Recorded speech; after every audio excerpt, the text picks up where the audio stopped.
সামনে আসতেছে নির্বাচন, আপনি যদি বলেন আপনি নিরপেক্ষ, আপনি কোনো রাজনীতির সাথে জড়িত না, এটা আমি কোনোদিনও বিশ্বাস করি না। এটা একটা একঠালা মিছে কথা। বাংলাদেশে প্রত্যেকটা লোক কোনো না কোনো দলকে সাপোর্ট করে, ভালোবাসে এবং সেই দলকে ভোট দেয়।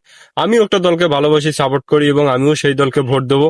কিন্তু আমার পরাণের বন্ধু রশিদুর রহমান রশিদ, সে একটা দল করে, কি সেই দলের নাম আমরা একটু তার মুখ থেকে শুনি, চলেন। বন্ধু রশিদুর রহমান রশিদ, বাংলাদেশে তো বর্তমান অনেকগুলো দল বাইরেছে, এতগুলো দলের মধ্যে তুই কোন দলকে সাপোর্ট করিস? সেই দলটার নামটা বল।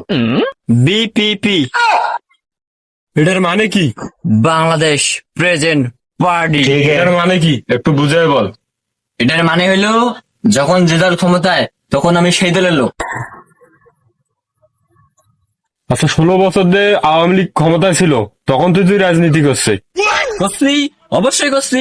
তাহলে তো তখন ব্যানার বেস্টন টাঙাইছিলি, তো তখন তোর নামের আগে কি ছিল, কি নাম ব্যবহার করতি ব্যানার বেস্টনে? ওই সময় আমার নাম ছিল শেখ রশিদ।